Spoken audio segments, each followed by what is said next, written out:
election and in the 2020 presidential and in the 2022 second off-year election, that the outcome of the elections in the United States of America was completely shaped by hand-marked, digitally scanned paper ballots. And the outcomes would have been very different.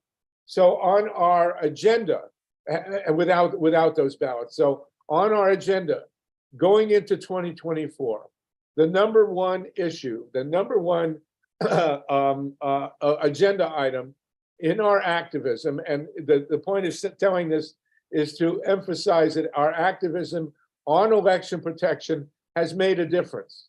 I will again reiterate, of course, we had the perfect storm in 2018 through 22, which is the COVID. And in 2018, as you'll recall, people really did not want to vote in person. And so paper ballots were mailed out. More than 80% of the American public in 2018 and in 2020 voted on paper ballots. And that has been the product of the election protection activism movement in this country. And that's what we intend to carry forward to 2024. And so the basics, and we have the great Ray Lutz on here, who's going to talk to us later about auditing. But the ballots that we are advocating for going into 2024, we want more than 90% of the country. There will be people with challenges who can't use paper ballots. We understand that. But we want the vast majority, virtually everyone, to be voting on hand-marked paper ballots that are either mailed back, they're dropped in boxes, or they're taken into the election centers and deposited by hand so that people know that their ballots have gone in and are being counted. And we want them digitally scanned. Now, this is another part of the struggle, but people argue that hand-marked paper ballots cause a slowdown in the reporting. We want all paper ballots digitally scanned. The scans can be counted. The results can come from them. If they're within a margin, and Ray's the expert on this, there will be recounts or audits, but we will have an electronic record of all all hand-marked paper ballots and the ability to count them very rapidly because they're digitally scanned. And that is the gold standard that we are fighting for in the 24 election. And it's a victory that our movement has won in 2018, 2020, and 22. And we want to make sure that it's a permanent feature of the American electoral system that you get in the mail, or if you want to go in, get it in person, a paper ballot. You mark that paper ballot, you send it back in either through the mail in a drop box or in person. It is digitally scanned, and then if there are recounts, they go against the digital scan. That's the bottom line. That's the first agenda item in our activism going forward. So, and as you recall, there was quite a bit of yelling and screaming against ballots being mailed out, but we want ballots mailed to every registered voter, as is done already in a number of states, including California. Second item, we do not want required photo ID or other potentially discriminatory requirements for getting a ballot. A photo ID is discriminatory. There are plenty of other ways to do it without photo ID, and that's what we want. We do not want mass challenges to be allowed to disqualify voters, as we have seen even more in the recent runoff in Georgia. Greg Palast has done a basic reporting on this. He has a movie on it called Vigilante, which we strongly recommend. But the idea that voters can be challenged en masse in the tens of thousands is absolutely antithetical to a real democracy. We do not want that to be allowed, and we have to be very wary of it being thrown at us. So no mass challenges. Ex-felons absolutely should have the right to vote. In Florida, as you all know, I'm sure there was a referendum, a public referendum, which passed overwhelmingly to allow ex-felons to vote. More than 1 million in Florida were qualified by this referendum to vote, and the Florida legislature intervened and made all sorts of financial and other requirements, which we believe absolutely should not be allowed under the law. And this attack on the right of ex-felons to vote in Florida had a definite impact, as Wendy Lederman can report from Florida, had a definite impact on the outcomes in Florida. And this, we as a movement, we strongly oppose. I do want to emphasize, by the way, we are a 501c3. We are nonpartisan, and we don't support either party. We critique both parties on these calls. We've had both Republicans and Democrats and Greens, as we have with Howie Hawkins. So we are nonpartisan. But this thing of disqualifying ex-felons is absolutely, it's a holdover from the Confederacy, when white people would just grab black people off the street and convict them of crimes and deprive them of their right to vote. That needs to be in the past. So that's a big part of it, of what we advocate. We also advocate the reinstitution of the Voting Rights Act. As you all know, the Voting Rights Act was gutted in the Shelby decision by the John Roberts Supreme Court. And the voting right, it allowed for federal intervention into elections where there was obvious discrimination, mostly on the basis of race. And the Voting Rights Act was won with the blood of the civil rights movement, signed in 1965, overturned in the 2010s. That cannot happen. Excuse me. We have to have the reinstitution of the Voting Rights Act. We want same-day voter registration. We want people who are not registered to be able to show up at the polls and register and vote right then and there. We also want registration available, voter registration, at least the forms, to be available at schools, motor vehicle bureaus, Social Security offices, unemployment offices, and so on. So that we want to make it as easy as possible for legitimate citizens and registered voters or people to get registered, especially young people. We want 30 days, minimum 30 days of early voting. You know, there has been in the last 20 years, largely due to the efforts of our movement, a vast expansion of the window for voting. And we saw pushback, of course, in Georgia in this most recent runoff, where the state apparatus got rid of voting on the Sunday before the Tuesday election, which is outrageous. That needs to be protected. And we want as much early voting as possible so that people, and on weekends, so that people can vote who have jobs. Because as you know, when you turn up to vote, in many cases, the lines are long. And if in the past, when we've had only one day for voting, it was completely discriminatory against working people. So we want as big an early voting window as possible, and certainly protection of the prior weekend, so that the non-Jews can vote on Saturday and the Jews can vote on Sunday. And we also want Election Day to be a national holiday. We actually early on advocated a 4-day weekend for voting. So there will be Saturday, Sunday, Monday, and Tuesday. The Constitution calls for Election Day to be the first Tuesday after the first Monday of an election year. That means if the first Tuesday is the first, you don't do it. If Monday, so that you can go from the 2nd to the 8th, let's put it that way, on the Tuesday. We would like certainly a national holiday for Election Day, but also a 4-day weekend. That's a little bit of a big ask, but let's start with at least a national holiday for Election Day. Because there are lines, we saw the state of Georgia do the outrageous thing of passing a law, a felony, against giving people waiting in line to vote food and water. It's absolutely outrageous.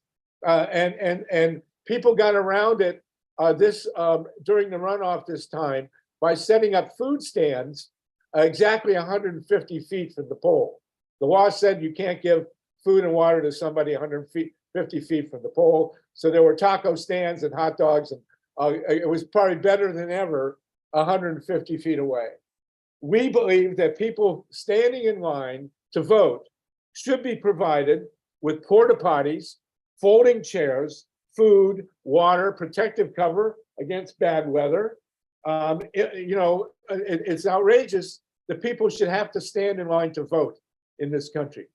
It makes no sense. And we even had in Georgia, they removed the drop boxes so that if you had your ballot already filled out, you had to stand in line just to drop it off. It's outrageous. So as I say, we want our voters to be catered to, provided with chairs, provided with porta potties, food, and shelter. Absolutely no reason not to. Here's a very big one. I don't want it to go by in passing as if it's equal to all the others, and that's Citizens United. We want money, corporate money, banned from our elections. Now, there have been a series of laws passed, Buckley versus Valeo and others intended, well, they were overturned by that, but there have been a series of laws which were intended to keep money out of politics. And there are 4 major court decisions that overturned them. I won't mention them here, but we'll put them in the record. Buckley Valeo was one of them. Bellotti was another one, which was written by Lewis Powell. And we're not going to take hands yet, Mary, we'll get to the end. And so we want money out of politics. We want the Supreme Court decisions, particularly Citizens United, which banned the ability of the citizenry to control money in politics. We want those Supreme Court decisions reversed. There is a major movement called Move to Amend, which aims to get rid of Citizens United and to amend the Constitution of the United States to prevent corporations and rich people from buying our elections. Money is not speech. Money is money. And as Bob Dylan said, money doesn't talk, it swears. So we want money out of politics, and that is a major piece of our campaigning. So, and certainly no corporate contributions to partisan campaigns or parties, and disallow PACs. These PACs are a game. And there was an act passed, by the way, US Congress passed the Tillman Act in 1907 or 1908, which was aimed at keeping money and banning corporate contributions. And that's got to stop, okay? We're joined by Ray McClendon. Ray, if you'll give me a couple minutes to finish here, I want to come to you to wrap up, to talk about the need to move our money from the political parties to grassroots organizations for Get Out the Vote. So let me finish this list. Ray McClendon of the Georgia NAACP has joined us most of the way through here. Strict limits, of course, on personal contributions as well as corporations. As for the voting stations, no guns anywhere near the polling stations. We're not going to make gun control our major issue here. I hate guns, and the Second Amendment, as far as I'm concerned, is being radically misinterpreted, but certainly no guns within a half mile of any polling station. Gerrymandering is a very, very big deal. We spend a lot of time on it. It has shaped the US House and the legislatures throughout the country, state legislatures. Gerrymandering needs to be abolished. As most of you know, the term gerrymandering came in 1812. A guy named Elbridge Gerry was the governor of Massachusetts. He drew the congressional lines to favor his Jeffersonian party, and they were so whacked out that the pundits at the time said they looked like salamanders. And that's where the term gerrymander comes from. We want our districts to look like democratic, small d Democrat districts where people actually have the right to vote, and one person's vote counts the same as another person's, which is not the case, as you well know.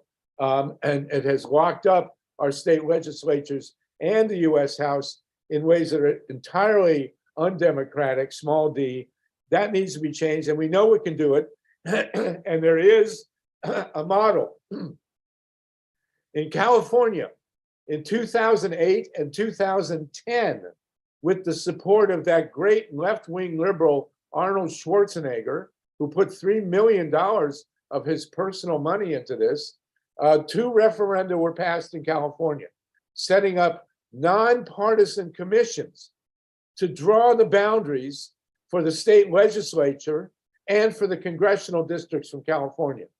And anybody who looked at the 22 midterms noticed that the California elections were extremely competitive. Unlike many other states where you've got safe seats with 70, 80% of the vote going to one party or the other, in California, nearly all the races are competitive. And so you can honestly say that California is, at least the congressional delegations, the state legislature is almost all Democrat, but that's really not because of gerrymandering, it's because of the nature of the state now. But nonetheless, we have a model to get past gerrymandering. And it was just actually instituted in Michigan as well. Ironically, Arnold's son went to the University of Michigan. So he got Arnold involved in the anti-gerrymandering fight in Michigan as well, and it actually had an impact. So we have a model. We want to end gerrymandering, and we can do it the way it's done in California. Statewide referenda. Not all states have referenda. We want every state to be able to have a direct vote of the citizenry. And it should be decided, they're trying to make it by 60% now. In some places, it's ridiculous.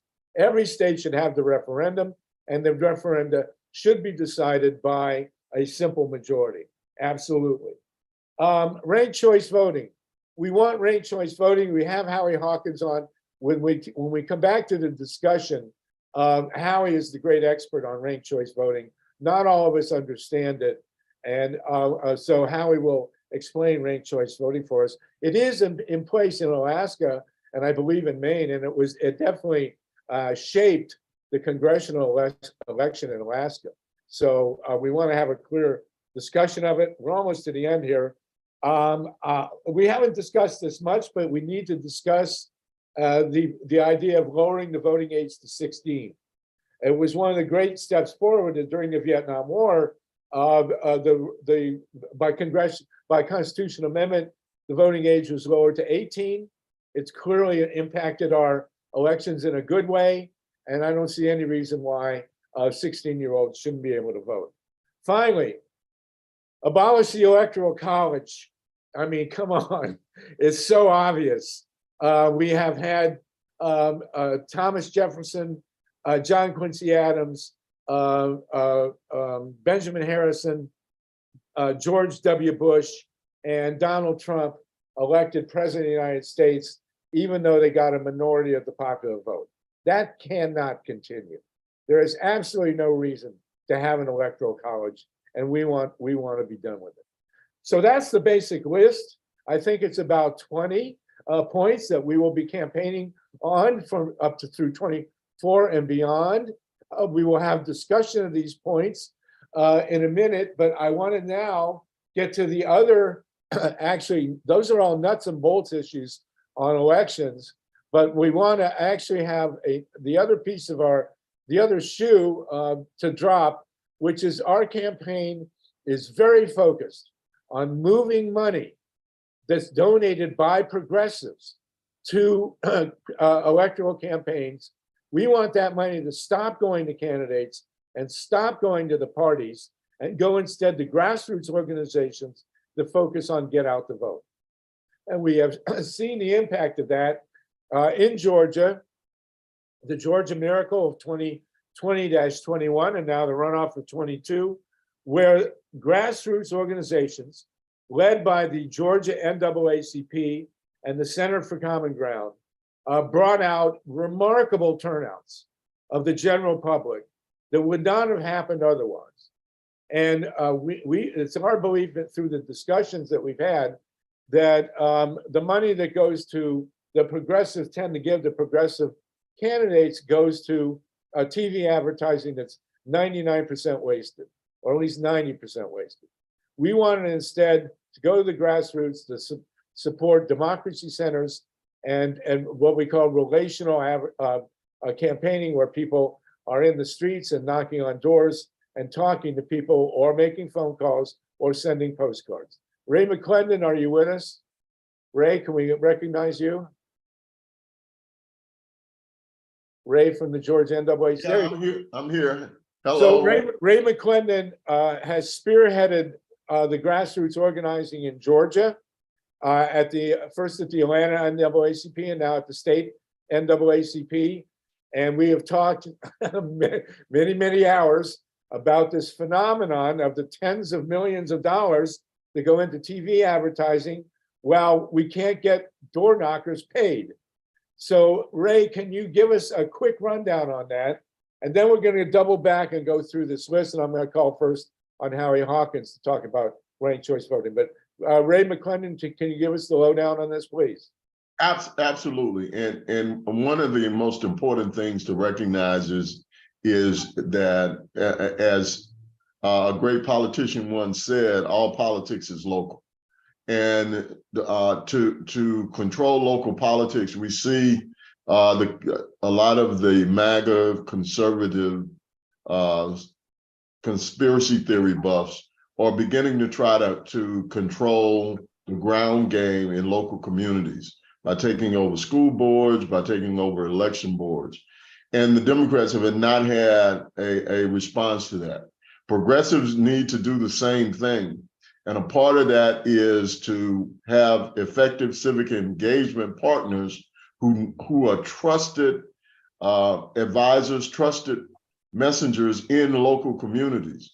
This is what needs to be done in order to get effective messaging across.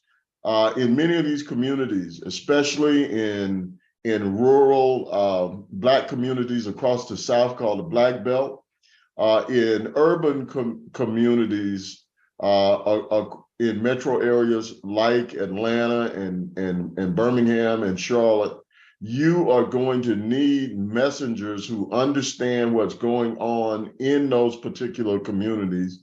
And we don't have that effective messaging. We have what I call in the Democratic establishment, we have something that I call the political consultant industrial complex.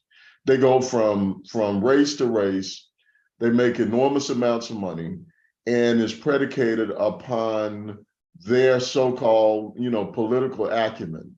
The acumen is actually on the ground to understand what communities' needs are, what their pain points are, as Andrea Mitchell loves to point out, and then to come up with an effective strategy for letting those local folks know that we hear them and we are going to work with candidates who understand what their pain points are and are going to do something about it. Number one. Number two, there is a lot of misinformation on the civic process and what really makes a difference. As we go around the state of Georgia specifically, we hear from a lot of voters who say, you only come around one part of the year when it's time for my vote, but I don't see anything changing in my community. And so a part of the strategy has to be a year-round, not cyclical, but year-round strategy of civic engagement, which the Democratic Party does not do. And so we believe that the strategy that has been employed by democracy centers, that we have begun to employ through the Georgia Way, and then Georgia Way 2.0, which went into effect in 2022, is a strategy that we're going to put more infrastructure around beginning in 2023. And we're hoping to continue to have the support of all of the folks on this call, and recognizing that the move toward 24 starts in 2023 to have the year-round engagement that's necessary in order to mobilize and energize the folks that will need to be enthusiastic from the progressive side when it comes to the 2024 elections.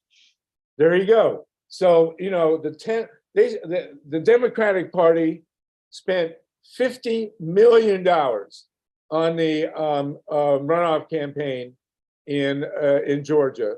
The Republicans spent, I think, more than 20 or 30 million dollars.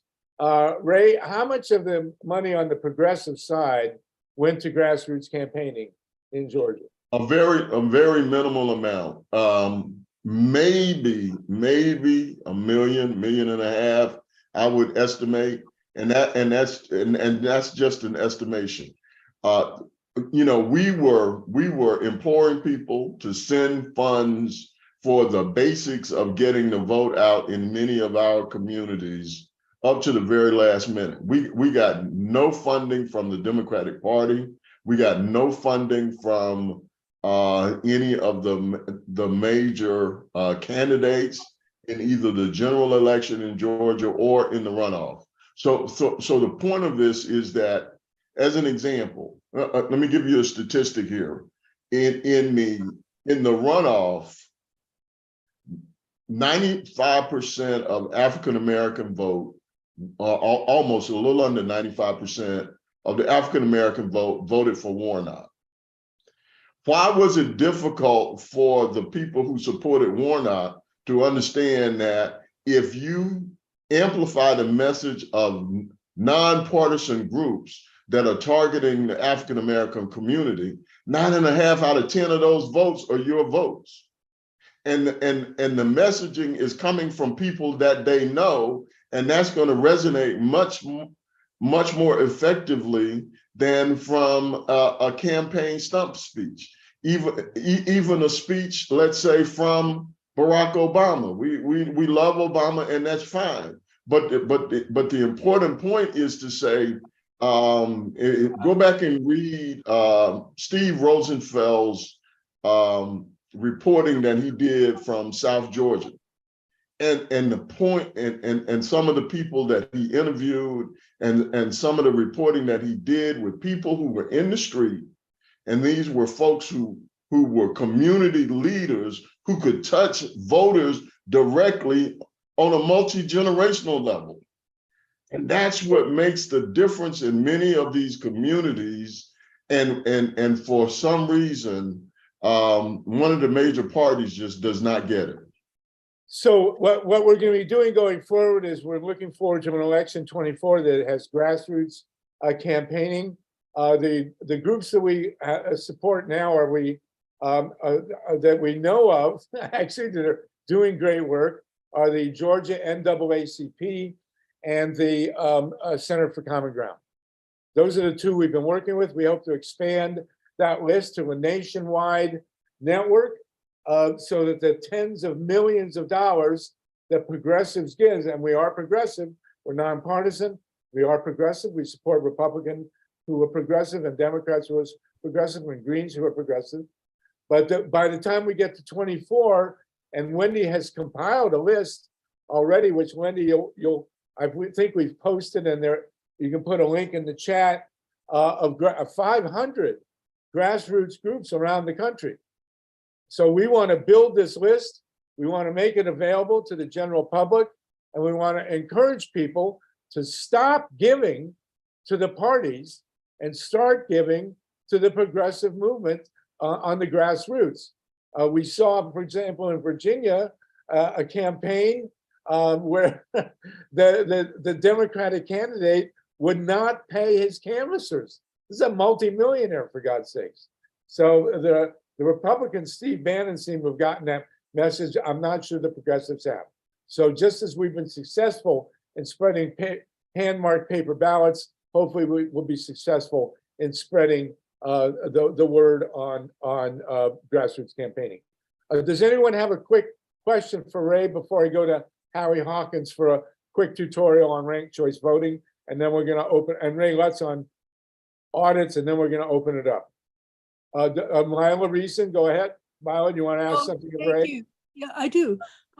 Ray, I was wondering if you have looked at Mississippi. You know, Roger Wicker is up in the Senate. And that seat is up. And I know that it's a pretty tough race because it looks like he got like 60% of the vote last time and the Democrat got 40. But I'm just wondering if the demographics have changed with respect to younger people now entering the voter rolls, and whether it's about, I think, for about 40% of the voting population is African American or Black. And I'm just wondering whether there are enough white progressives and young people to kind of make that race competitive in 2024, if you've looked at that. Yes, and let me just say, and you raise a great question, not just for Mississippi, but across what I call the Southern Crescent from Virginia over to Mississippi and maybe even Texas, and Andrea Miller has done some great analysis on this, that you look at all of the BIPOC populations across that Southern Crescent, and we can form a coalition amongst the African American, Hispanic, the AAPI communities, Native American communities, that we can control any election we want to, along with progressive whites. The Georgia Way is one of the principles that could be employed in all of these states.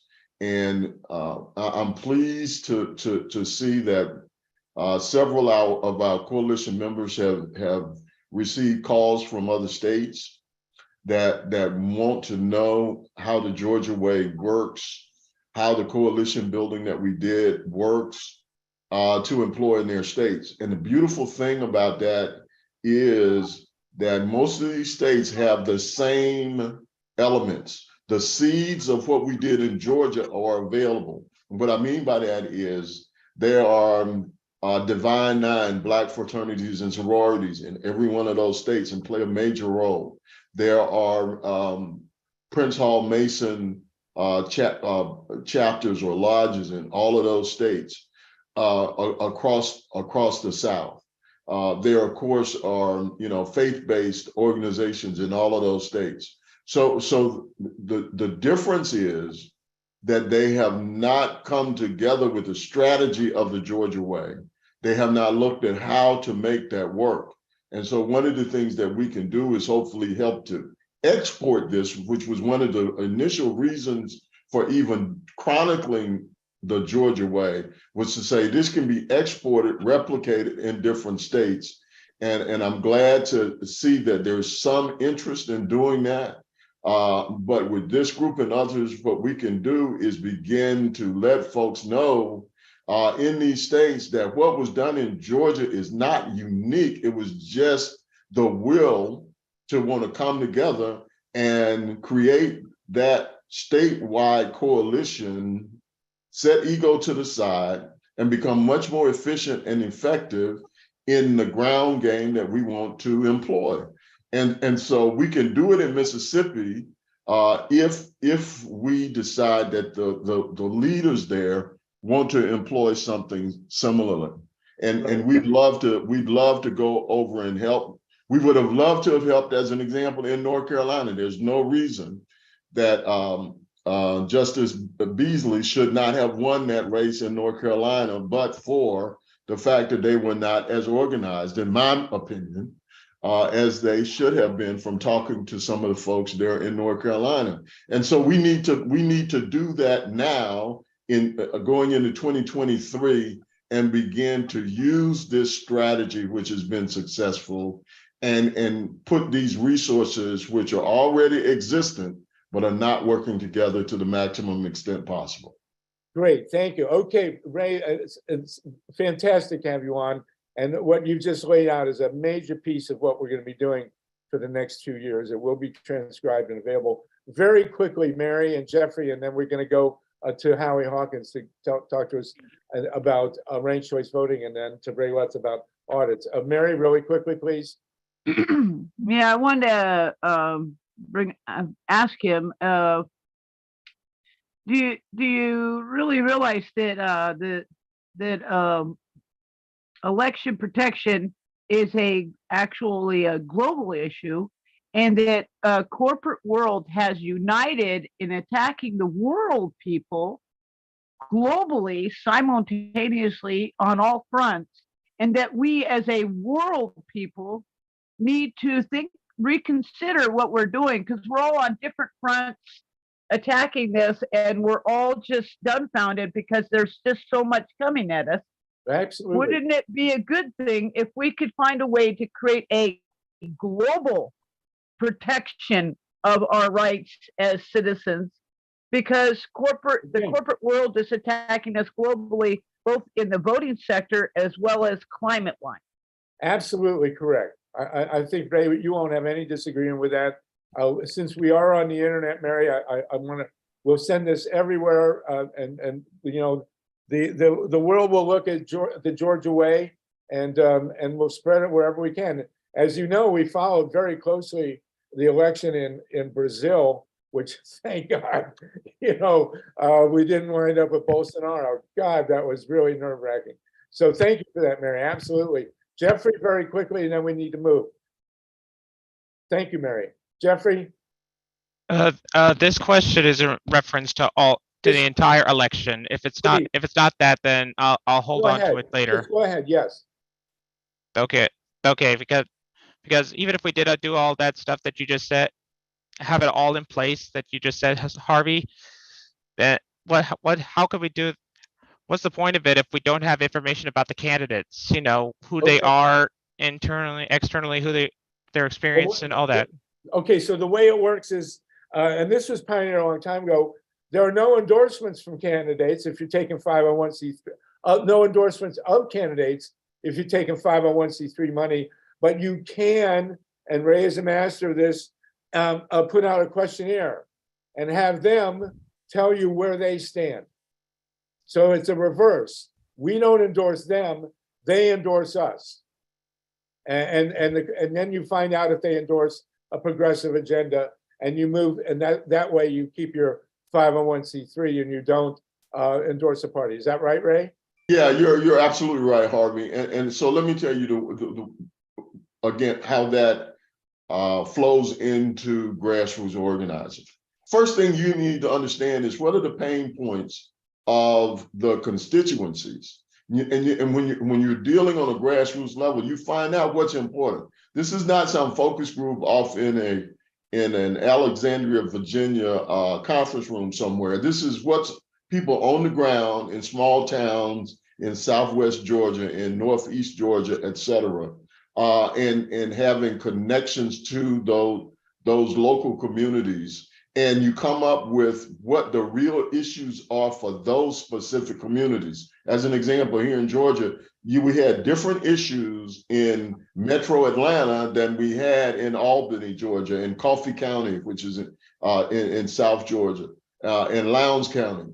And so what we did was we fashioned then messaging based upon those issues, expanding Medicaid, which would deal with the fact that hospitals have been closing in rural Georgia, and different issues like that. I won't go into all the issues, but the messaging had to be tailored to those communities based upon what the communities were telling us their challenges were. And so then what you do is what we would take the nonpartisan, and there were many nonpartisan voter guides out. And those voter guides would go down as an example in the runoff and say, this is what Herschel Walker believes on all of these issues. Does he believe in expanding Medicaid? No. Does he believe in reproductive rights? No. And you would go down the list, and then you would say, well, here are your pain points. Here's what one of the candidates says he wants. Here's what the other candidate. Then you make the decision on who you think would represent you best on those issues that affect you.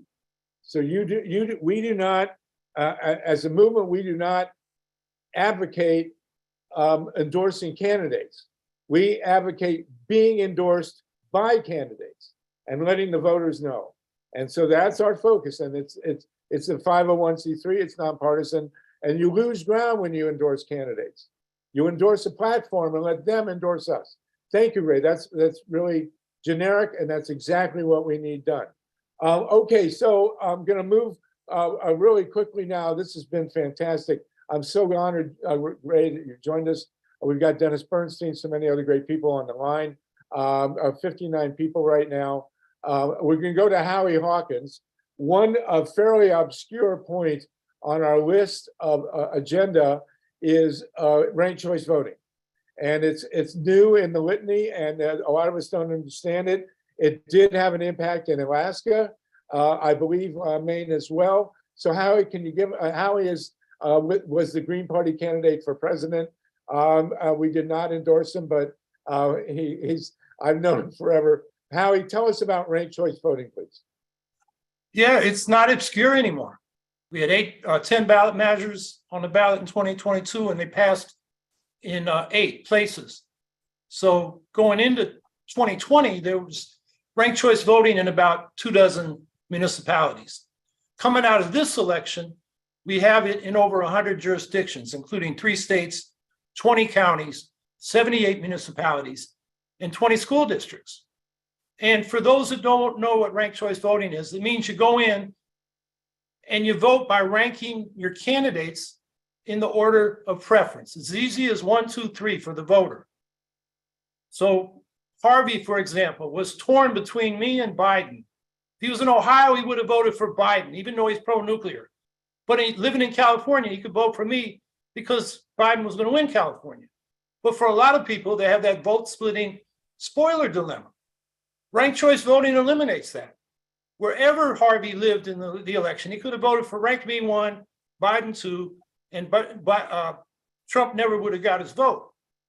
Now, the other thing you can do with ranked choice voting is get proportional representation by ranking your candidates for multi-member districts. And the end result is proportional representation of all the political parties. So you get a multi-party democracy, and you eliminate gerrymandering, because it doesn't matter where these multi-member district lines are drawn. Every party is going to get its proportional share of representation. And Harvey, one thing you said about independent redistricting in California, creating a lot of competitive districts, I just looked. Only 5 of the congressional districts in California out of 52 were competitive if you use a 5% margin. And that's similar to across the country. Across the country, there's only 37 out of 435. So independent redistricting commissions are not going to get rid of non-competitive one-party districts where the elections are a farce because we know who's going to win in the first place. The thing that proportional ranked choice voting gets, that's ranked choice voting in multi-member districts, is fair representation of political minorities, which is not just Greens, it's Democrats in Republican districts, it's Republicans in Democratic districts, it's Black people in white districts, Asian people in districts that are majority other. And in fact, the municipalities that have adopted proportional ranked choice voting in recent years have done so under the threat of civil rights lawsuits because people of color in those communities were underrepresented, whether it was a district system or an at-large system. So these communities include Black people in East Point, Michigan, Latinos in Desert Palm and Ojai, California, Asians in Albany, California, and in Portland, Oregon, where they got it passed in this election, it was all the peoples of color that got together and said, we're not getting represented in this at-large winner-take-all system. So they went to proportional ranked choice voting. So what that does, it eliminates gerrymandering as well as the spoiler problem. Can you explain to us very quickly, because I know many of us are vaguely, what happened in Alaska in the congressional district? What was the impact of ranked choice voting in that district? Well, it meant Sarah Palin didn't get elected. She had too high negatives. One of the consequences of ranked choice voting is it doesn't pay to go negative because you want the second choices of people who prefer another candidate first. So you got to put your own position out positively instead of telling everybody what's wrong with the other people. So a lot of those Republicans that voted, I think his name was Begich, who came in second to Patola in the first round, most of them gave their second choice to Patola, the Democrat, rather than Palin, because they were, Palin had a lot of negatives. I mean, she quit in the middle of her governor's term in Alaska. A lot of those Republicans weren't happy with that. So what you get is the most favored candidate in the end. Because what happens, the way you count the votes is, if nobody gets a majority in the first round, the last place candidate is eliminated and their ballots are transferred to their second choices. It's Excellent. called Okay. instant runoff voting. And that So how- process continues until somebody gets the majority of votes. And that's Right. what happened in Alaska. And that would have eliminated the craziness in Florida 2000, when everybody was screaming at Ralph. If there had been ranked choice voting, the outcome would have been different. Yeah, most of his second choices would have gone to Gore. Right. I think, leave Ralph out of it. Greg Palast got it right. They suppressed the black vote. That's That's right. how they got Bush in office. Right, but they also, if in a three-way election, when the second guy is the third person is eliminated, then it has a difference. So Howie, can you put in the chat and tell us where people can look up deeper understanding, because it's going to actually become a very significant part of our elections, and it's very pro-democratic, small d, and we therefore support it. Okay? Yeah, I'm gonna put 4 resources in there. Thank you so much. That's very. Some of them, very a couple of them important. deal with the electoral college as well. Okay, yeah, or the electoral college, disappears with ranked choice. But let me make one point on that. I mean, the thing I'm gonna put in there is an article from the Harvard Law and Policy Review, which says or argues that you don't need a constitutional amendment to get rid of the electoral college. There are already provisions in the Constitution that give Congress the ability to regulate presidential elections. So you could set up a ranked choice national popular vote for president by passing a law, and you wouldn't have to change the Constitution. But people can read that article for Yes, themselves. please, let us know about that. We'll put it, it'll also be posted at the website. Thank you, Howie. We have one more presenter very quickly, Ray Lutz. We're also joined by John Brakey, who at the next session is going to tell us about a great court victory we won. And people, I want to make it clear, this is not an academic exercise. We're not in this to have a good shot at it and lose. We intend to win on these issues, however long it takes, and to protect our democracy. And I will again reiterate, it had not been for the election protection movement, and I'm sure Ray will confirm this, had it not been for paper ballots, the outcomes in 2018, 2020, and 22 would have been very, very different. Ray Lutz, you're an expert on auditing. Auditing is a big piece of the puzzle. We are going to extend for time here to continue to do this to make sure everybody's questions get answered. And then we're going to go to John Brakey, who just won a big victory this morning. Ray Lutz, you want to tell us your views on, very quickly, on audits, because you played a major role with John Brakey dealing with the Michigas in Arizona, and then we'll go to Susan Pinchon as well. Go ahead, Ray. Yeah, okay, thanks a lot, Sluggo, and I appreciate everything you're doing here. I would, a quick aside, everybody should check out star voting as another option, which is a little easier to count, similar to ranked choice voting. But on to this thing about auditing. Now, you're right. The fact that we have a paper record is so important, because then we're almost done getting rid of the electronic only machines, but they still persist in some areas. So we've got to work to get rid of the remaining non-paper machines. So that needs to be a key item, because that's still outstanding. The second thing is, with regard to auditing, the main problem here with regard to however they're doing it is that they are doing their own audits of themselves. The election officials are auditing themselves. And so what results is they tend not to ever find anything. It's like asking people to pull themselves over on the freeway if they've gone over the speed limit, call over the patrol officer and give themselves a ticket. Well, That's the word of the televangelist is that the word audit does not appear in the Bible. Yeah, so, it needs to be independently done. And so the way we can do this is to get scans of the ballots right away. And let people count the ballots if they want to in the, you know, in the precincts or in the counties by hand. We need to do some of that no matter what. And that has to be under the control of the jurisdiction, but because it's the critical paper record. But we can also do really good audits by using the images, and that can be done independently. So that's why I think having basically very much brain dead scanners would be the way to go, where the scanners don't interpret the vote. All they do is make images in the precinct.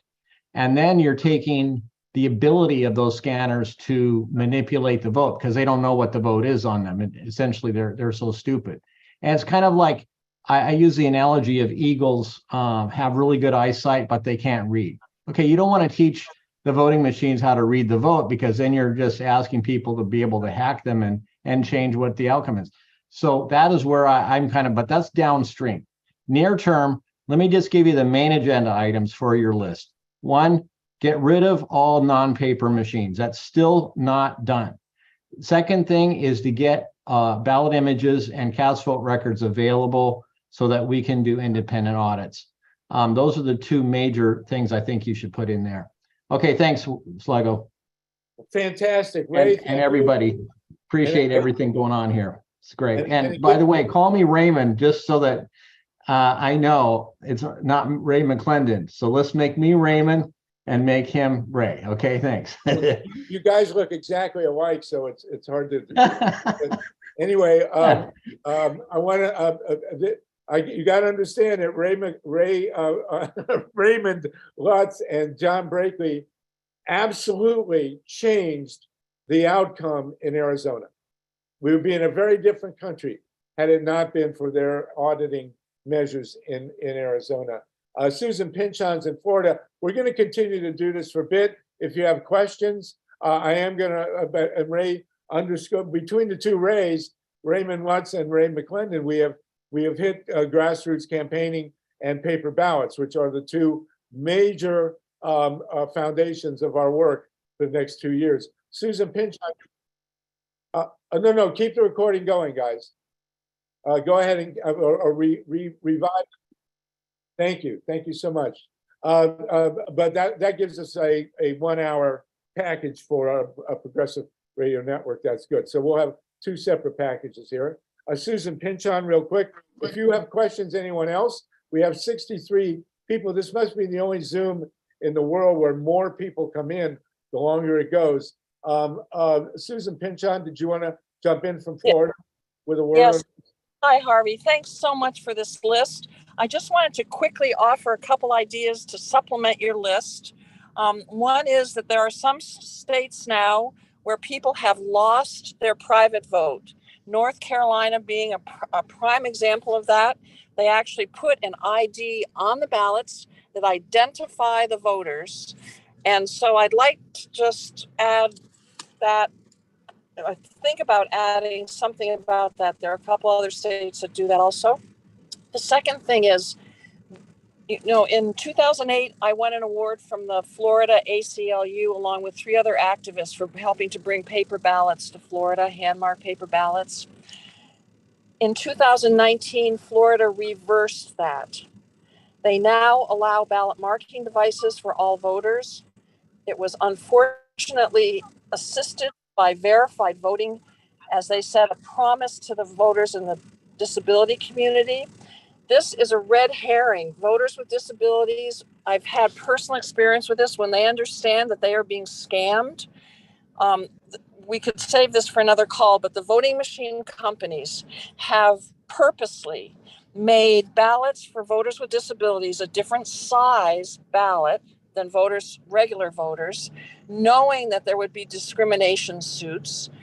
This has been going on since at least 2004, this discrimination thing. They continue to do it. We're having now a reverse effect. Maryland has gone from all hand-marked paper ballots now to about a third of the state is ballot marking devices because of a lawsuit by the National Federation of the Blind. So we have to fight the myths about there are ways to solve this discrimination problem. Again, we could save that for another program. I've been personally involved in these fights and I know how to win them. But we're the country, these ballot marking devices are pretty much as bad as the touchscreen machines. They do have something that can be scanned and the images can be read.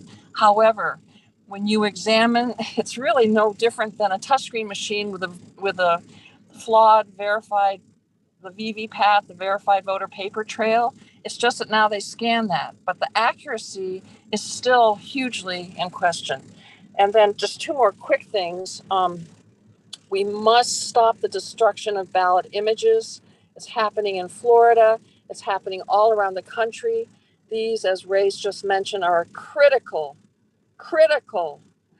audit device. It's not the only audit device, but it's a tremendous supplement. And we need to have those ballot images. I wish to hell I had the ballot images from Florida from this past election, because it would show us so much. And then I can say hell on this program, can I? Sorry.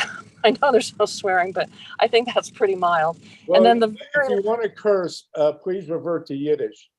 But Oh, go okay.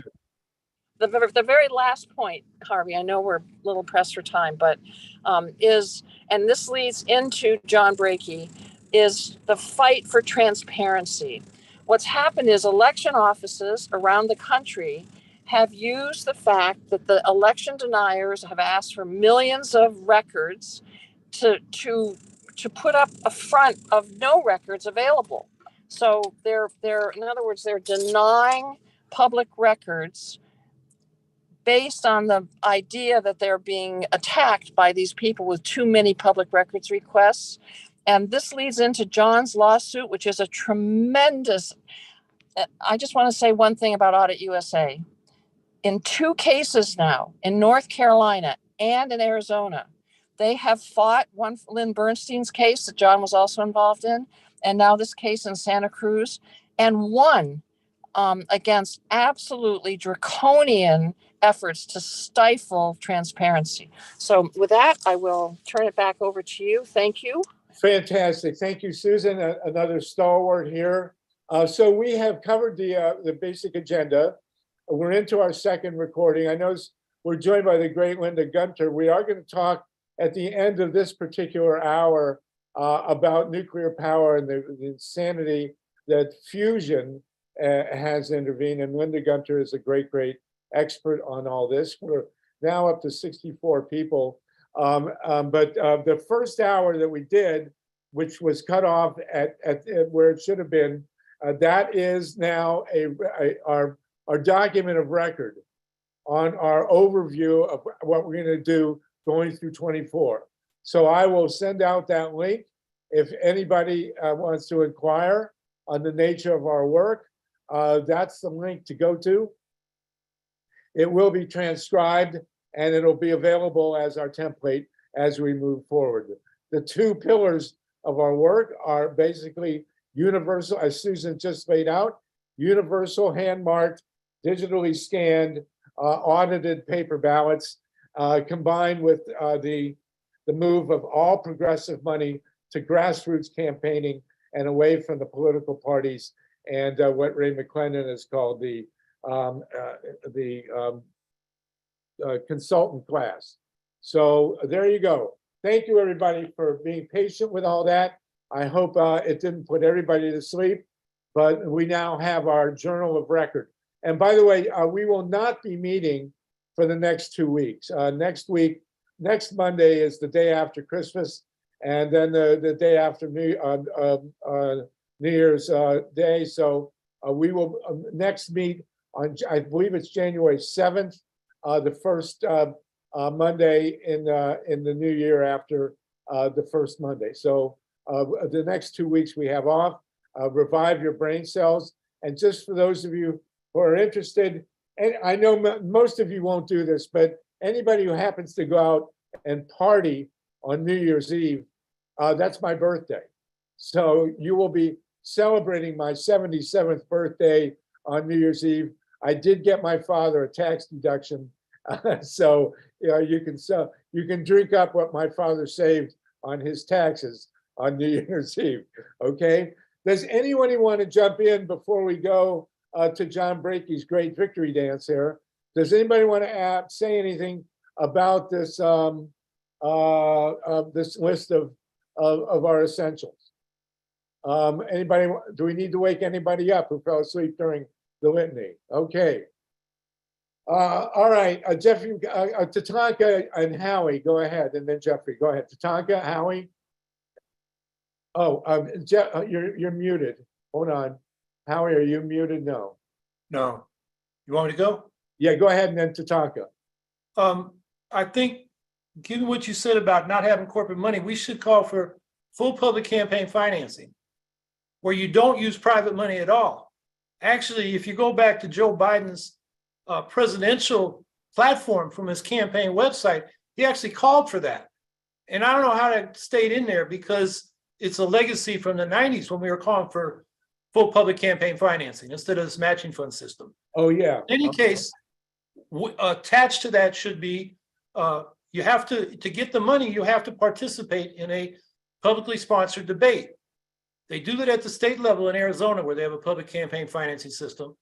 That could go national. So that opens the discussion to all the candidates who qualify for the public funding. Excellent point. So what we should do, the next meeting, by the way, is January 9th. Someone texted me, David Stunt, thank you. January 9th will be our next meeting. So we'll be off the next 2 weeks.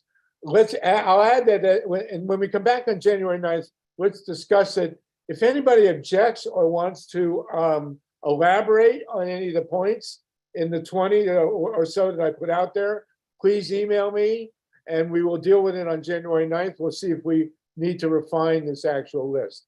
And by the way, just for your eye-rolling information, the 4 Supreme Court decisions that screwed us on public financing and limiting corporate money are the Buckley decision, the Bellotti decision, which was written by Lewis Powell, the great villain in all this, the Citizens United, which is the most recent, and also, and then the McCutcheon. So there are 4 Supreme Court decisions that we need to get rid of in order to get money out of politics. Tatanka, Jeffrey, and then we go to the John Brakey. I just wanted to thank you, Harvey, for the roadmap list, and also thank you the people who contributed that we'll talk in the new year, whether it needs to be added. Thank you. Thank you. And we're going to get to energy, California. We're going to do the Trump indictments, hopefully, then after John Brakey, and then the energy, California, and we'll have Linda Gunter on for that. Jeffrey, very quickly, please. Now, I don't know if this idea is very smart Yes, go ahead. or very stupid. Sorry if I say that. But what if we combine like ranked choice voting with star choice voting, if you know what Well, I mean? That's a good point. I don't know what star choice voting is, so we need to discuss that on January 9th. Howie, if you'll come back with that to talk to us about star choice voting, that would be really good. Okay? Because I actually didn't know about it, and I haven't known that much about ranked choice, but anything to help get rid of Sarah Palin is fine with me. Okay, let's now, we get to do a victory dance here. John Brakey, one of our great pioneers and leaders in election protection. We have 63 people on the call, by the way. John Brakey won a major court decision this morning. John, you want to tell us about it? Well, it was definitely a great day for we the people. Okay, this was a court case where after I had come back from North Carolina and we we're getting ready to have our primary, I had to make a decision what county that I was going to do in, because you always find me in one county or other. So I choose Santa Cruz because I was invited in. They've been trying to get me to go back for years. Well, anyway, I went into that county and I filed a records request. Basically, I was assaulted twice down there by politicians. Surrounded by police, threatened, forced to destroy public records of pictures I was taking while looking through a window at an election department that was broadcasting because they were trying to intimidate me. And then at the end, I filed a records request was filed. They said they were going to give me these records on August 18th. They gave me 2 out of the 6 records, and they filed a lawsuit against me for filing a records request.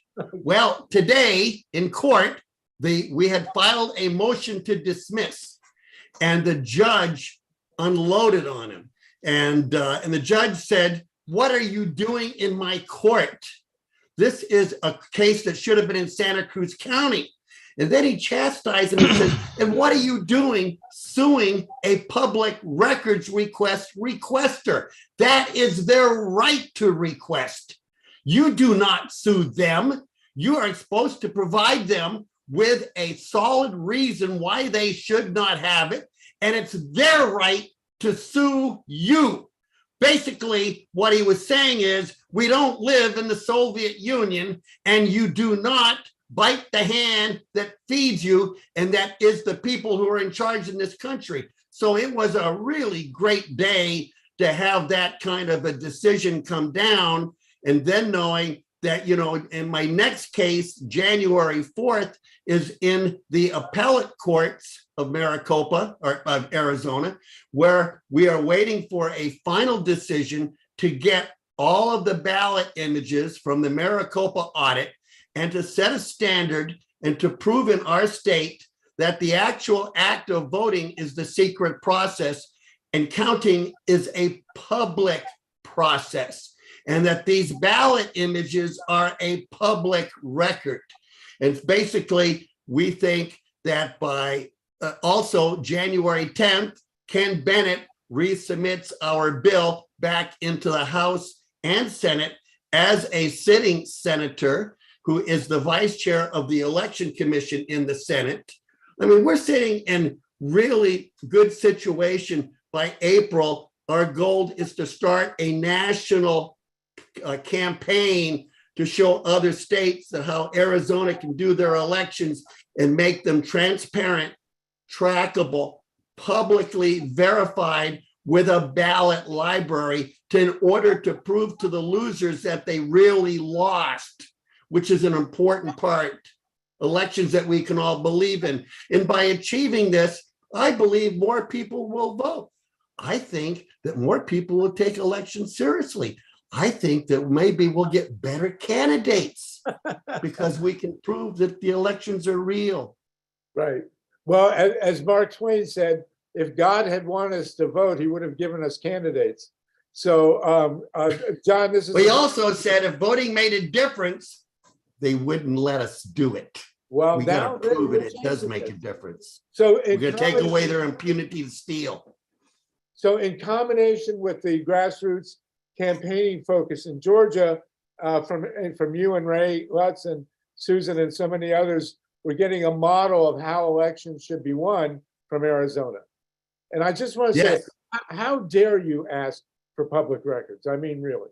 So that we want to applaud that judge. What was the name of the judge? Oh my God!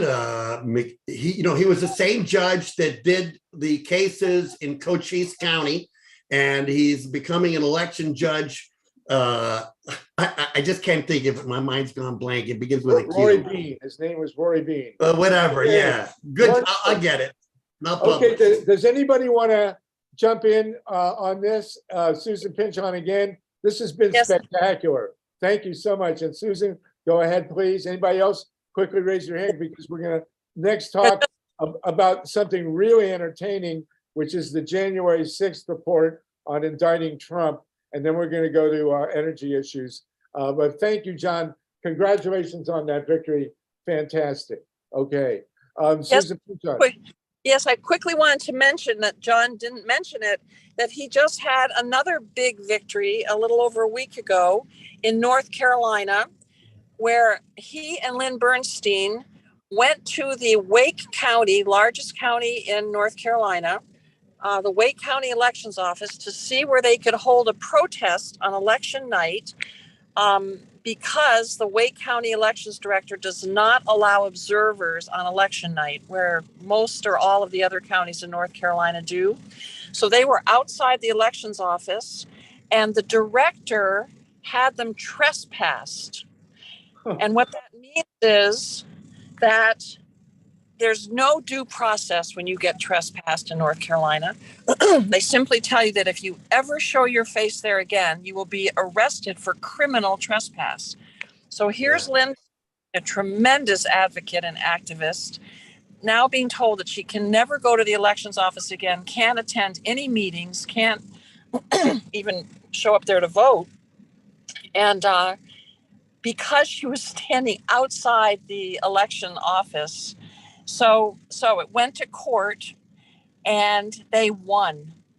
They won, and the judge again lambasted the elections director, basically saying that it was retribution because he didn't like the fact that Lynn was watching what they're doing and reporting on it to people and helping to make very positive changes. So I just wanted to mention that Audit USA is walking the walk, just like pretty much everyone on this call, but it's two fantastic victories. And thank you, John Brakey, and thank you, Audit USA. Well, thank you. And of course, you referred to showing your face again. I think there are other parts of our anatomies that we could show them that would be more appropriate, but we won't go into that. Does anyone else thank you, Susan. Again, congratulations, John. Anybody else want to? I just want to add one thing is that there's a part 2 to this, is that now they're required to give me these records. And because of what they did to me, I will be possibly filing a civil rights suit in my name for We the People, not for me. I'm going to sue them for me as a civil right because of what they did. These people brought me in to find out these questions. I'm not done fixing Santa Cruz County. It's not going to be fixed until they put together an election integrity commission made up of different parts of the community that have tremendous oversight over the elections to see what's going on. I did that in Pima County 17 years ago, and look where it has developed for a whole state. Well, it's amazing, truly amazing. It is, and this is the model that we want to use. You know, I'm not asking people to join my group. I want them to think like Margaret Mead and remember what she said. A few committed citizens can change the world. In fact, it's the only thing it ever has, but I swear to God, if we form a committee, we're screwed. You know, we need to find the funding. We need to be able to have lawyers who understand the Greek language of elections. That's what we're training with Chris Sauter and our relationship with attorneys all over the country, that we can go in there and we can be brain surgeons when it comes to elections. We don't need plumbers in there working on elections. We need people who understand the laws, who are specialists. And that's where the failure happens a lot, when charlatans and grifters come in and they start charging in. I mean, this whole thing, the problems with elections may be complicated, but God damn it, the solutions are simple. It's called transparency, because transparency is the currency of trust. And without it, our democracy will die in darkness. So I urge everybody to understand all of this, because it is simple. So in the new year, we're going to put out a document with all these points. We will underline in great detail how to do the grassroots campaigning and how to do the Yes. kinds of auditing and records requests that John and Susan and Ray and so many others have done. This is fantastic. Does anybody else want to jump in? I want to welcome my buddies from Michigan. Dave Saltman, Lisa Matros is with us. Carl Grossman is with us from Long Island. We're going to move now. I've got on my other screen the front Tatanka's hand up. of the New York Times. Tatanka, go ahead. Just very quickly, thank you so much for that in Santa Cruz, John, because if that commission that you want to form had been in place, the two progressive candidates 4 or 5 years ago that came in and were taken out by a dirty money recall campaign, they would have had some place to go. They got away with calling these amazing people convicted sexual predators. It was just gross. And it was about $450,000 that LA and Silicon Valley real estate money that I'm convinced is Blackstone money, because they target candidates, progressive candidates around the country with these kinds of recall elections. It's outrageous, outrageous. Okay, I think we've made a great leap forward here. I can assure you again that we have made a difference, certainly dating from 4 to 2000 and Ohio 2004, and we want 2024. I would have to say that as a historian, the elections of 2018, 2020, and 2022, probably the fairest and most accurate in all of US history. And only because of the presence of paper ballots, which would never have happened without the election protection movement. But the failure was they didn't live up to the transparent part of the responsibility, and they shut people out, Right. which So only now- created more cynicism for the grifters to work with. So now we got to make sure that 24, we all know what the stakes are. We need the biggest turnout percentage wise in all of US history, especially among young people. And we need the most transparent and trackable election that's ever happened. So that's our goal going forward. Thank you all very much. We're up at 66 people now. It's great to have everybody. I want to jump in. I'm looking at the front page of the New York Times. The headline is January 6th panel, and we're going to do energy after this. We'll do a few minutes here, and then we have Carl and Linda. We want to talk about fusion and also what's going on in California. Here's a headline that many people have been waiting for quite a while. January 6th panel backs count them, didn't say count them, criminal referrals against Trump. There you go. And remember that we did have, a lot of this was read to the world by Jamie Raskin, who's been on our calls. By the way, I was at a gathering over the weekend where there are 3 Congress people. Hopefully we'll have at least 1 or 2 of them, Cori Bush from Missouri, Gomez and also Sydney, I can't remember her last name, a new congresswoman, all from LA, both from LA. So hopefully we'll have more Congress people on. But January 6th panel backs 4 criminal referrals against Trump. And this has never happened before in US history. It is not guaranteed that the Justice Department will follow through and do these indictments. But there you go. There you have it. Does anybody want to celebrate or make comments on this? This is nonpartisan. Donald Trump is a private citizen, at least for a while, before he skips out to wherever he's going to go. But maybe Florida will secede and he'll become, well, he's got a problem there, doesn't he? Does anybody want to comment on this, on these 4 criminal referrals? It is absolutely unprecedented in American history. Couldn't happen to a nicer guy. They're running testimony from a woman named Hope Hicks. I'm not sure why, but Susan, you're a neighbor of Trump's down there in Mar-a-Lago. I'm sure you've had dinner there many times. You've got your hand up. How would you like to comment?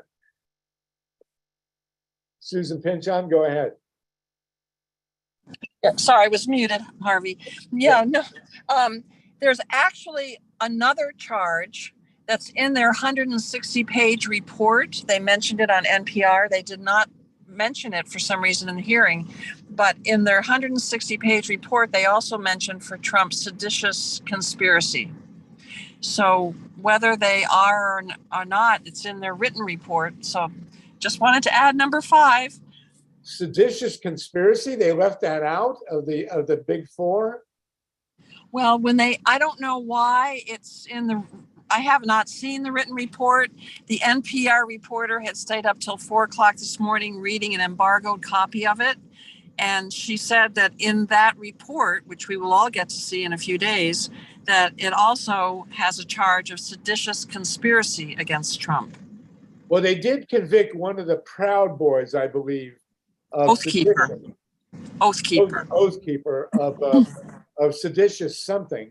I assume it Yes, was conspiracy. Yes, that's right. That's right. So we'll just have to wait and see. But I just wanted to mention that in addition to those 4, I wanted to call them delightful, but of course it's shocking and bad and everything else. But there's a 5th one, possibly. Okay. Well, there you go. Our own Jamie Raskin. I was kvelling when he was reading it to the public, but he has been on this call, and he's the one who read a lot of it. Zoe Lofgren, who's from California, has been reading also. It says here in the article The committee's referrals do not carry legal weight or compel any action by the Justice Department, which is conducting its own investigation into January 6th and the actions of Mr. Trump and his allies leading up to the attack. But the referrals send a powerful signal that a bipartisan committee of Congress believes the former president committed crimes. Of 17 specific findings in the report, 15 center on Mr. Trump's role in the plotting and the resulting chaos. I don't know, it couldn't be clearer. So I guess we'll be following this as we move forward. Does anybody else want to comment before we move ahead?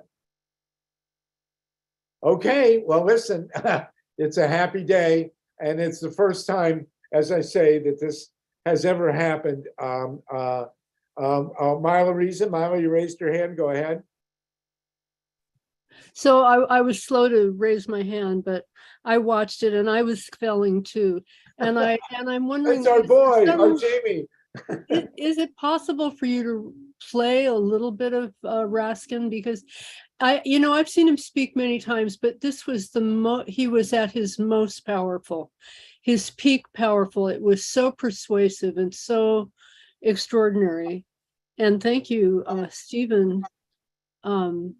But if we could get to Jamie Raskin, I see those little dots down at the bottom, just below the image might be the way to, well, I do want to jump in. If you can do it, Steve, let me know. Like I say, this goes back out on the radio, so I'm not sure how much back, but yeah, we can. Oh, that's public.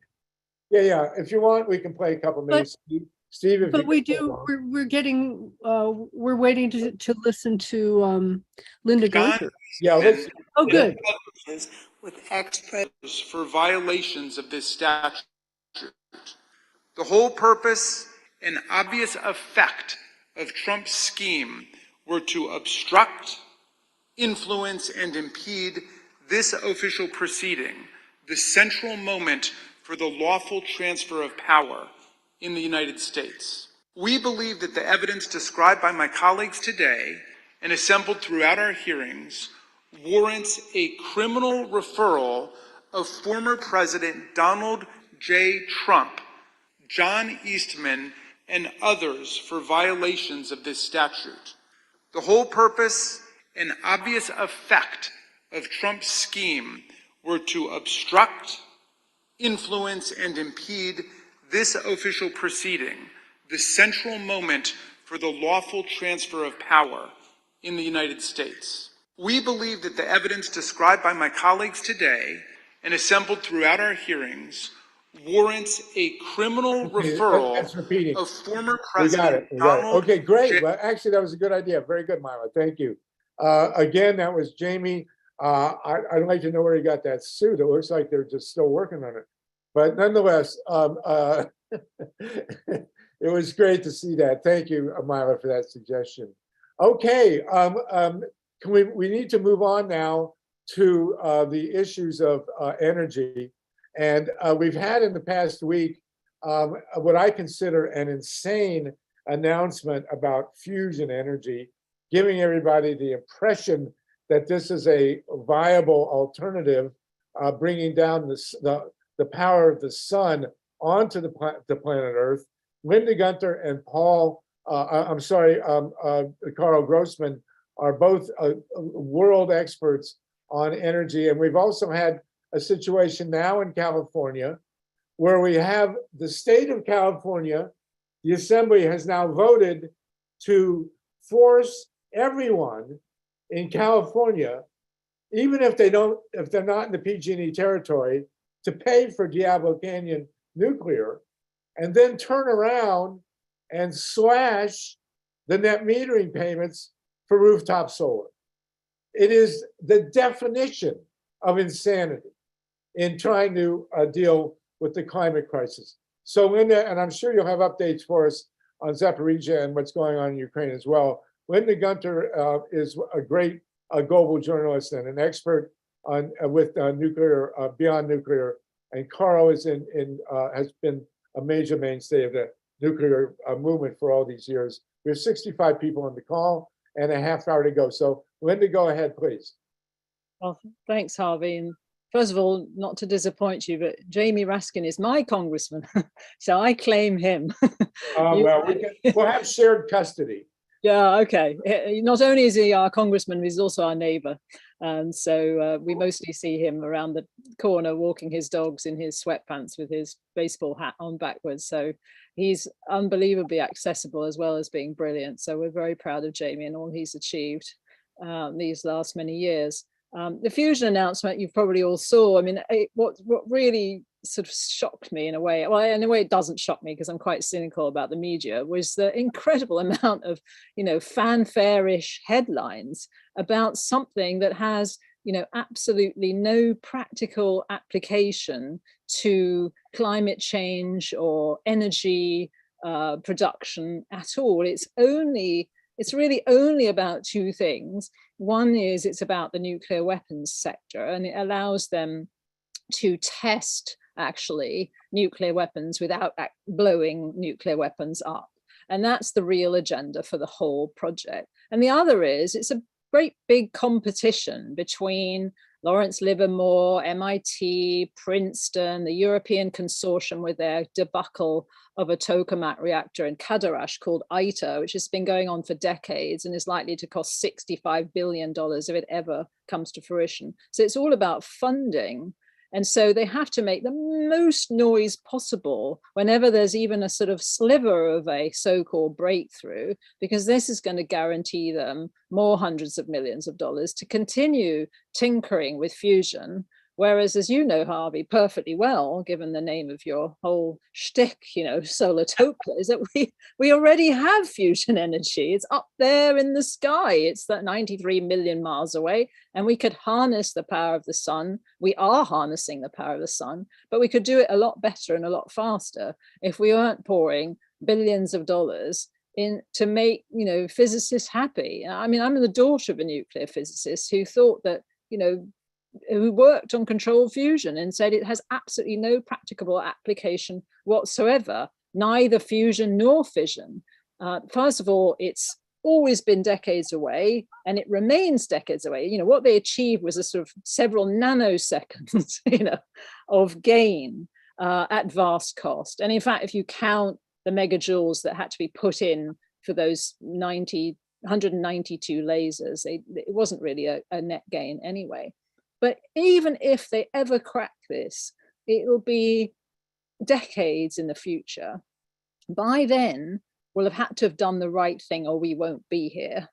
And the right thing is not going to be depending on massive, centralized energy production. It will be decentralized, it'll be renewable, it'll be energy efficiency and conservation if we do it in time. Otherwise in several decades, life as we know it won't be what it is today. So I think it's disappointing to see people like Chuck Schumer, come out and say it's an astonishing scientific advance that puts us on the precipice of a future no longer reliant on fossil fuels. I mean, what is he smoking? I mean, that, he must know better. And if so, why would you tell the public something so profoundly misleading? It has absolutely nothing to do with that whatsoever. It's all about the bomb. And so we've been pushing back on that mightily, as has Carl, in all the outlets that we can feed to, including our own, beyondnuclearinternational.org, where we have, I think, 4 articles now up there. And also one I'd refer you to from before by Daniel Jasby, which is a really good takedown of the myths of fusion. But now we've got this breaking news. We have 4 articles really talking about the phenomenal costs and the ridiculous amount of time this has already taken, and the fact that it has no commercial application whatsoever to the generation of electricity. Well, my understanding is that if they ever did what they say they want to do and build a fusion reactor that would generate electric power, it would burn at 100 million degrees. And, you ask, well, what could go wrong? I mean, come on, you people are out of your minds. It's insane. And it was annoying But, you know, as you say, Linda, it's got no commercial application. And Carl, you've been dealing with this forever. Carl Grossman is in Long Island. Linda, as you ascertained, as you gathered, is in the suburbs of Washington, D.C. and Tacoma Park, Maryland. Carl, what's your take on this fusion stuff? Wait, you're muted. You're muted somehow. Wait, hold on. Steve, can we unmute Carl? Do you have to unmute yourself? Well,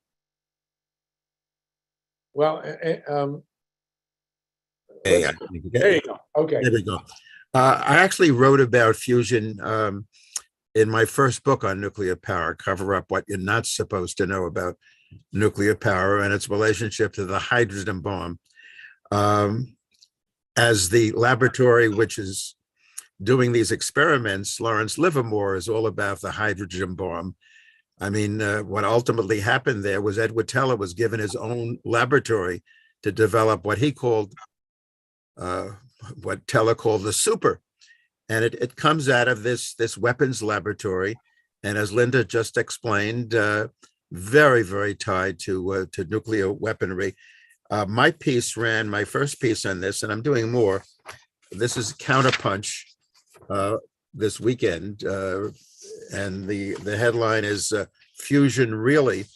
And I quote extensively from the article done, this is 5 years ago, in the Bulletin of the Atomic Scientists by, and Linda just mentioned the physicist's name, Daniel Jasby, who for 25 years worked at Princeton Plasma Physics Laboratory on fusion energy research and development. And as he declares in his article, fusion, and this is a fusion scientist, retired and developing obviously an epiphany. Fusion power is something to be shunned. The article was headed Fusion Reactor, Not What They're Cracked Out to Be. And I thought very important, particularly for people involved in the anti-nuclear movement, is where he talks about when fusion occurs on the sun, ordinary hydrogen at enormous density and temperature is involved. But here on Earth, fusion reactors would burn neutron-rich isotopes, byproducts that are anything but harmless. A key radioactive substance in the fusion process on Earth would be tritium, a radioactive variant of hydrogen. So you're talking about nuclear pollution, you're talking about nuclear dangers, and you're talking about a diversion, as Linda just noted, of support for solar and wind and geo and all the safe green technologies that we can live with. Fusion is on so many levels, someplace not to go. Right, and there's a piece in the Guardian. It's #1 on Google here by a guy named Mark Diesendorf, which is laying out some of this craziness. So anybody that thought we were going to go down the fusion road, it's insane. It's completely uneconomical. Every 10 years, they announce breathlessly that it's another 10 years away, and let's keep it at least where it belongs, is 93 million miles away. The other thing we want to get into if we can, and I want to remind everybody again, we meet again January 9th. So we're off the next 2 weeks. We should really take in what we've accomplished with these calls and with this movement for election protection, as well as renewable energy. I think Linda and Carl are well aware that in 1974, Richard Nixon got on national TV in the middle of the Arab oil embargo and announced that there would be 1,000 commercial atomic reactors in the United States by the year 2000. And thanks to the No Nukes movement, in the year 2000, there were only 104. It's 104 too many. We're down to 92 right now, although the last two are about to come out in Georgia. Linda, you are a great international journalist. Can you update us on the latest from Zaporizhia and the 15 reactors in Ukraine that have everybody terrified in the middle of a war. And then I want to talk about California. Yeah, well, I don't think anything dramatically different has happened. I mean, what seems to happen is history, or not really history, but events keep repeating themselves, which is that there are 15 reactors in Ukraine. The big one is the Zaporizhia one, which is what we're hearing about mostly, partly because it's 6 reactors. So it's actually the biggest nuclear power plant in Europe, not just in Ukraine. And also because it's embroiled now in the occupied territory. You know, this is part of the area that Putin has reclaimed and re-annexed, or so he says. And so it's very, very close to the fighting and has lost access to the power grid frequently. And this, you know, there are a number of concerns about what could happen in Ukraine. It's not just the worst possible scenario, which is there's a massive, some sort of bombardment in which everything gets breached and released, which would be a catastrophe of monumental proportions with that amount of radioactivity getting out. But it could also be something as straightforward as just loss of off-site and then on-site power. You know, once the power plant loses access to the grid, it has to rely on backup diesel generators, and diesel generators can break down and they don't necessarily run forever. You have to have access to diesel as well. So it's a perpetually frightening situation that something could go very badly wrong there, alongside the fact that you've got a workforce that by all accounts is diminished dramatically. People are not returning to work. If they are there, they're under extreme conditions of stress, which we know from seeing what happened at 3 Mile Island at Chernobyl, that human error can also be the cause that precipitates a meltdown.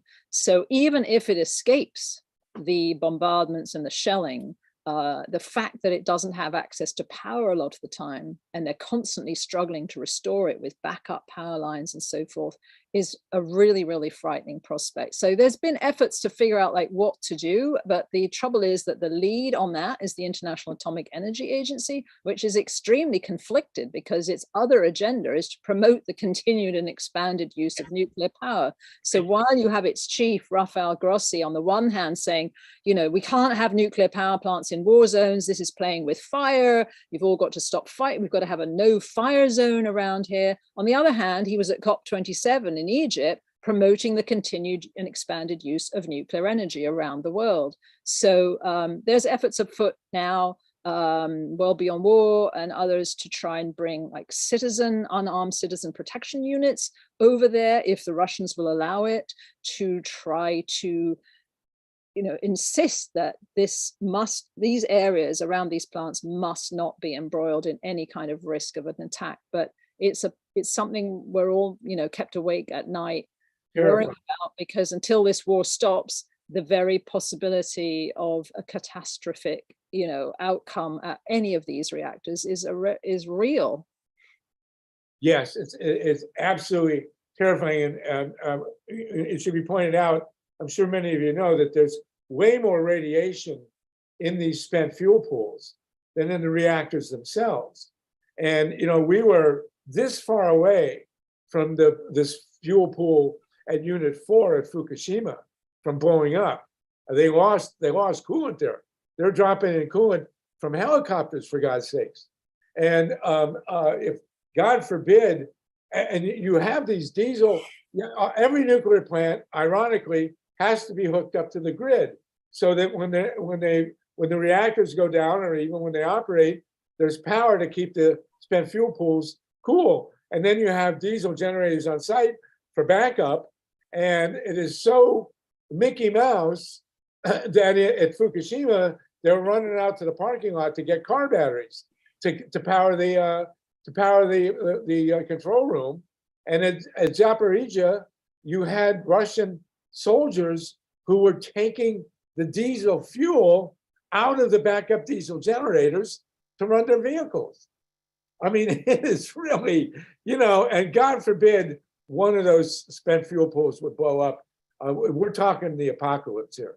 So Zaporizhia is terrifying. So is California. But Justin, you had a hand. Justin, go ahead. Are you on mute? As the daughter of a nuclear physicist, I'd like to ask Linda, where do all the excess electrons go when you run a nuclear power plant, but you don't have a grid to back it? I mean, don't they have to go into fire? If it doesn't have anywhere else to go, it goes into heat. Electrons, they have to go either into resistor banks or lightning, artificial lightning. What do you think? Well, but I'm the daughter of a physicist. I'm not a physicist. I want to make that point very clear. But what's happened actually at Zaporizhzhia, as far as I know, is that they have, and I think at several of the other plants in Europe, is that they've stopped operating these reactors, because the big risk, obviously, of an operating reactor is a meltdown. That's not going to happen if they're not running. So they're not feeding the grid, most of them, which is another problem for Ukraine, because Ukraine actually relies for 50% of its electricity from its 15 nuclear power plants. So now they're in a situation where they're freezing in the dark, poor access to food and water in a war zone without the support of the electric supply that they would have gotten from nuclear power plants, because they're too dangerous to keep operating, which means that they're also not there when you need them most, which is also true, of course, in a normal situation, as we've seen in the US, when there's been severe weather events like tornadoes and hurricanes and so forth. From a safety precaution point of view, they have to power down or power off. So they're kind of a liability as soon as anything dramatic happens. It doesn't have to be a war necessarily. It could also just be, the severe weather, which we're going to see more of from climate. But anyway, I know we're getting short of time, Harvey, and you want to No, talk it's okay. So you have a talk about situation. earthquakes, right? that leads Yes, we're going to get to California in a minute. But not only are they not getting the power from Zaporizhzhia, they have to supply power to Zaporizhzhia to keep the fuel pools cool. I mean, it's a lose-lose. Jeffrey, we'll get to you in a few minutes. You've had some questions. Dave Gurin, and then I want to talk about California. David Gurin, if you'll unmute. You look like you're in an attic. There you go. No, you're not unmuted yet. So I did have the opportunity to talk to a state senator in LA on Saturday, and made the point to him, and this is critical. I don't know if Linda Seeley has joined us, but David, you're good. But let me just say that we're no longer dealing with an abstract issue of nuclear power. As far as I'm concerned, certainly in the United States, there are not going to be any more big reactors built. Big discussion of the small reactors down the road. The critical issue now is the reactors themselves. Every one of the 92 reactors now operating in the United States is an issue. And these people running around like Oliver Stone saying to support nuclear power, okay, what do you think of Davis-Besse or what's happening at South Texas or Diablo Canyon? This is not an abstract issue. We have 92 radioactive clunkers operating in the United States with an average of 40 years of age. And I could sit here for the next hour and tell you stories about Diablo Canyon specifically, even just Unit 1, that will make your hair stand on end, even Carl's hair, for God's sakes. So, go ahead, Dave Gurin, and then I'll ask Carl for his opinion. Dave? Yeah, well, I worked at a nuclear power plant in Zion, Illinois, which is about 30 miles north of Chicago. It was closed, I believe, in 2000. I worked there 88 to 90. But my point is, and you can make it to all these people that say that we can use nuclear power plants in this high temperature environment.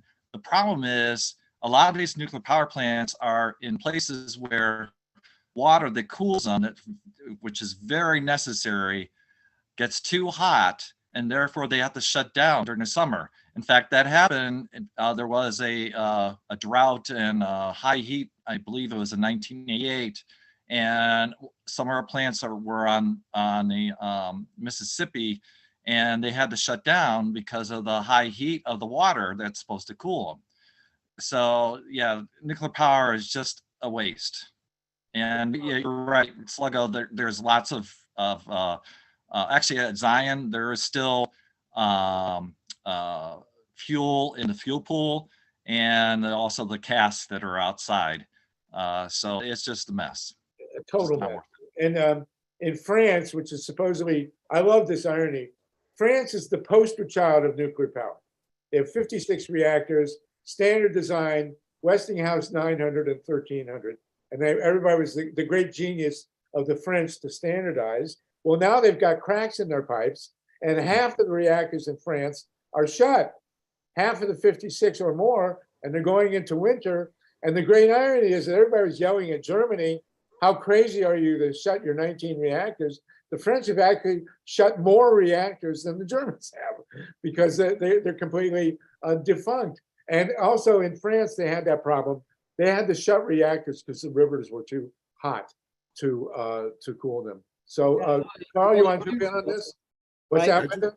They also lose access to water because also the supply of water dries up, you know, and we're seeing some pretty dramatic examples of that under climate change now anyway. I mean, I think that's the whole issue, that there's sort of this disconnect between what's actually happening in our world with climate change and the impact that that's going to have on these big generators like nuclear power plants, which rely on, you know, 1 million gallons of water a minute, some of the once through cooling systems, that's what they draw in. And it's just not going to be there. So not only is it too hot, so it's dangerous to bring it in, but it's also just not there. And that's what happened in France too. And the other thing about France is it always has to import electricity from other countries in winter because there was a national mandate that all heat had to be electric powered. And so even their fantastic nuclear fleet can't meet demand in winter under normal circumstances. And now, of course, it's exacerbated by what's going on in Ukraine.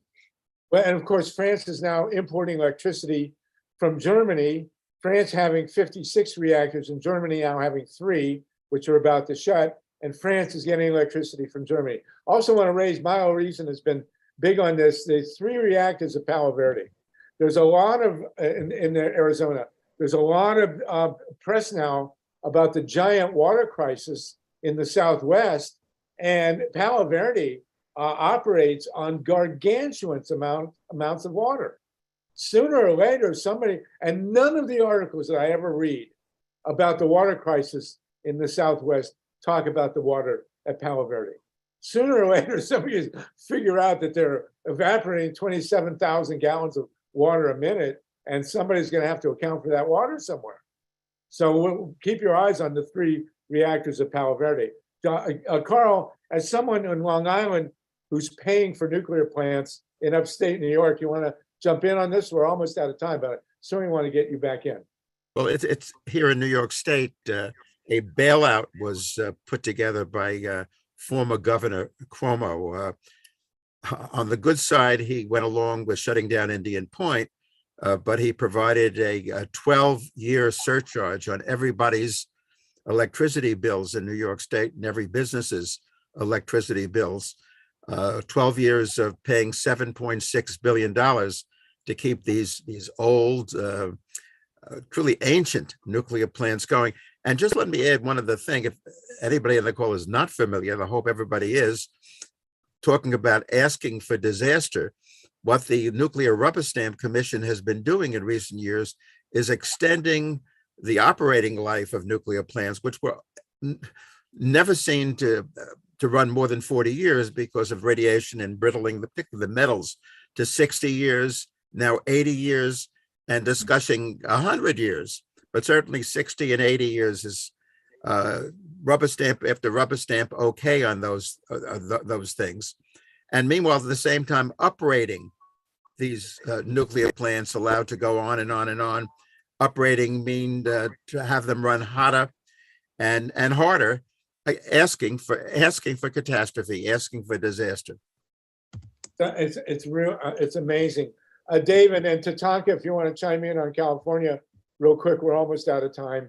It's been an amazing discussion. Go ahead, Dave Gurin again. Oh, I want to mention there's a film out. I'm sorry. I'm going to just jump in on this. There's a film out called Radioactive, The Women of 3 Mile Island. And if you have ever heard some idiot say that no one was harmed at 3 Mile Island, it is a total lie. I was one of 2 journalists that went in there after the accident, crazy person that I was, and interviewing people in central Pennsylvania. It was the worst week of my life. People just dropping dead left and right. So this woman, a wonderful filmmaker, put together a film. She interviewed me. You can see the footage of my interview on the cutting room floor. But these are interviews with women who were harmed at 3 Mile Island. It is absolutely must be seen. Radioactive, the women at 3 Mile Island. Make sure you find it and see it. Okay, Tatanka, Dave, Tatanka, Howie, Jeffrey, and then we're going to be out. Go ahead. Dave? Just want to add, in Ohio, we had a political scandal where the First Energy, which is actually located in Akron, that's where I live, owns Davis Besse and Perry nuclear plants, and they, with the Speaker of the House time, Larry Householder, funneled $60 million to him, and unfortunately, it still hasn't been prosecuted, Right. though he has been indicted. It's been 2 years, and Yes. yeah, it's just amazing how, all the scandal with that. that's- Thank you.